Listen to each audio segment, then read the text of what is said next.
पिछली वीडियो में हमने पिछले लेसन में ये देखा कि किस तरीके से हमने डिलीट फंक्शनैलिटी इंप्लीमेंट की अपनी टू डू लिस्ट में Vue.js का यूज़ करके। हमने बहुत से फंडामेंटल कॉन्सेप्ट सीखे। वी फॉर लूप में आप लोग कैसे इंडेक्सेस का पता कर सकते हो, कैसे आप लोग अपने मेथड्स के अंदर पैरामीटर्स पास कर सकते हो और उनका यूज़ कर सकते हो। आज की इस वीडियो में हम लोग सीखेंगे कंप्यूटेड प्रॉपर्टीज़ और भी तगड़ी मॉडल बाइंडिंग, डेटा बाइंडिंग। और इस वीडियो में हम लोग इम्प्लीमेंट करेंगे कि कैसे हम लोग किसी टास्क को कंप्लीटेड मार्क कर सकते हैं और कंप्लीटेड मार्क हो जाए तो उसका काउंट भी हम लोग नीचे प्रिंट कराएंगे। तो शुरू करते हैं इस वीडियो को। अब इस वीडियो को शुरू करने के लिए हमें अपने डेटा में कुछ चेंजेस करने होंगे। डेटा हम जिस तरीके से आर्किटेक्चर स्टोर कर रहे हैं, अभी हम लोग सिर्फ टास्क का नाम ले रहे हैं, लेकिन इस तरीके से अब काम नहीं चलेगा। अब हमें क्या करना होगा, हमें ज़रूरत होगी टास्क के नाम के साथ साथ उसके स्टेटस की, यानी कि वो कंप्लीटेड हुआ या नहीं हुआ। तो उसके लिए हम लोग क्या करेंगे, उसके लिए सिंपली हम लोग थोड़ा सा स्ट्रक्चर में चेंज करेंगे। और स्ट्रक्चर में चेंज करने के लिए मैं क्या करने जा रहा हूँ, ध्यान से देखिए। जो अभी तक हम लोग ये एल यूज़ कर रहे थे, अब हम इस तरीके से नहीं करेंगे, अब हम कुछ इस तरीके से यूज़ करेंगे। तो दोस्तों हमने क्या किया, जो हमारा टास्क लिस्ट था उस पर लूप चलाया। उसके अंदर हमने लिया है एक टास्क डॉट कंप्लीटेड प्रॉपर्टी, जिससे हम लोग ये पता करेंगे कि ये टास्क कंप्लीटेड है या नहीं।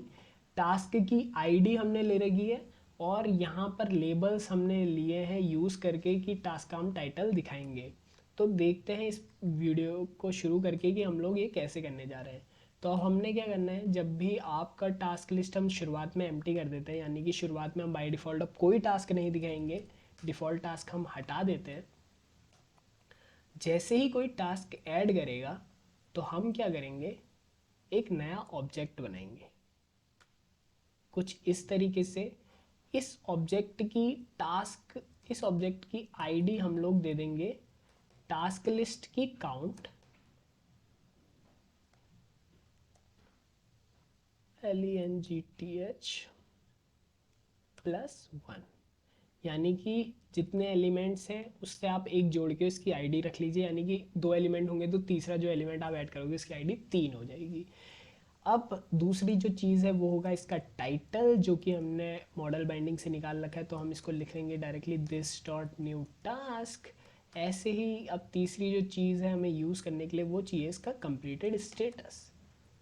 तो वो ले लेंगे हम और शुरुआत में इसको सेट कर देंगे फॉल्स, क्योंकि जब कोई नया टास्क बना रहे हैं यानी कि वो कंप्लीट नहीं हुआ है ना, वो तो अभी बन ही रहा है। तो अब इसका यूज़ कर लिया है हमने। देखते हैं कि किस तरीके से ये काम करता है। इसके बाद में हमने सिंपली टास्क, न्यू टास्क को एम्प्टी कर दिया, जो कि हम पहले भी कर ही रहे थे। तो अब एक बार चला के देखते हैं, समझते हैं कि ये क्या काम करता है या नहीं। तो हम लोग जाएंगे अपनी ऐप में, रिफ़्रेश करेंगे और यहाँ पे लिखेंगे टास्क 1 और करके देखेंगे ऐड। तो हमने देखा ये टास्क ऐड हो गया। अब लिखेंगे हम टास्क 2 करके देखेंगे ऐड, हम ये देखेंगे ये टास्क भी ऐड हो गया। तो दोस्तों अब आपको सामने से चेक बॉक्सेस दिख रहे होंगे, यानी कि अब इन चेक बॉक्सेस का यूज़ करके हम इन टास्क को कंप्लीटेड या फिर नॉट कंप्लीटेड मार्क कर सकते हैं। लेकिन अब हमें इन फंक्शनैलिटी को इम्प्लीमेंट करने के लिए काम करना होगा। तो वो कैसे करेंगे हम लोग, अब हम लोग बनाते हैं कुछ कंप्यूटेड प्रॉपर्टीज़। दोस्तों कंप्यूटेड प्रॉपर्टीज़ क्या होती हैं, तो कंप्यूटेड प्रॉपर्टीज़ जो Vue.js में होती हैं वो ऐसी प्रॉपर्टीज़ होती हैं जो खुद ही कंप्यूट हो जाती है बेस्ड ऑन पैरामीटर्स जो कि आपने उन चीज़ों में यूज़ किए हुए हैं। समझाता हूँ आपको कोड के थ्रू कि कैसे। जैसे हमने मान लीजिए कंप्यूटेड प्रॉपर्टी बनाई और इसका नाम रखा कंप्लीटेड टास्क काउंट। तो अब इसके अंदर मैं क्या करूँगा, इस कंप्यूटेड प्रॉपर्टी से ये पता करने की कोशिश करूँगा कि कितने टास्क कंप्लीट हो चुके हैं। तो अब हम क्या लिखेंगे कि this dot task list dot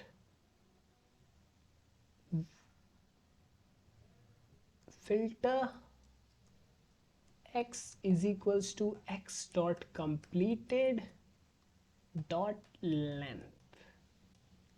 यानी कि मैंने क्या किया, टास्क लिस्ट के उन एलिमेंट्स को फिल्टर किया जो कि कंप्लीटेड हो चुके हैं और उनकी लेंथ निकाल ली। जैसे कि 5 एलिमेंट्स मान लीजिए आपके आए जो कंप्लीटेड हो चुके हैं, तो उनकी लेंथ तो आ जाएगी 5। तो अब हम इसका यूज़ किस तरीके से करेंगे, अब हम जो हमारा कार्ड था उसके नीचे एक पी टैग ले लेते हैं और इसमें हम लोग लिखेंगे completed task count, task are completed।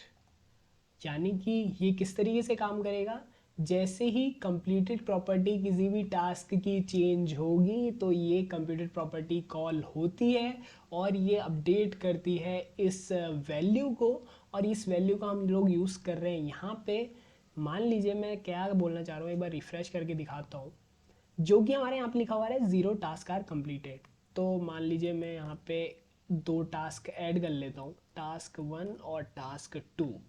अब जैसे ही मैं किसी भी इस पर क्लिक करूँगा तो इसकी कंप्लीटेड प्रॉपर्टी चेंज होगी। कैसे होगी, डेटा बाइंडिंग के थ्रू। हमने यहाँ पर डेटा बाइंडिंग का यूज़ किया और लिखा है टास्क डॉट कंप्लीटेड। तो जैसे ही मैं इस चेक बॉक्स पर क्लिक करूँगा ना तो इसकी इस प्रॉपर्टी की वैल्यू हो जाएगी ट्रू, क्योंकि चेक बॉक्स की वैल्यू ऑन क्लिक पे ट्रू सेट हो जाती है। तो इसका यूज़ करके हम लोग यहाँ पर ये दिखाना चाह रहे हैं कि कंप्लीटेड प्रॉपर्टी कॉल होगी, क्योंकि कंप्लीटेड की वैल्यू चेंज होगी और कंप्लीटेड हमने इस प्रॉपर्टी के अंदर यूज़ किया हुआ है। तो जैसे ही मैं किसी भी चीज़ को करता हूँ क्लिक तो नीचे होना चाहिए चेंज, और जैसा कि आपने देखा जैसे ही मैं टास्क पे कर रहा हूँ क्लिक तो ये चेंज हो रहा है, और मैं चेक करता हूँ तो ये तब भी काम करता है। मैं ऐसे ही 2-3 टास्क और बना लेता हूँ और लिखता हूँ टास्क 3, टास्क 4। तो जैसे ही मैं टास्क पे क्लिक करूँगा तो नीचे आएगा टास्क 3 आर कंप्लीटेड, 3 टास्क का कंप्लीटेड, 2 टास्क का कंप्लीटेड।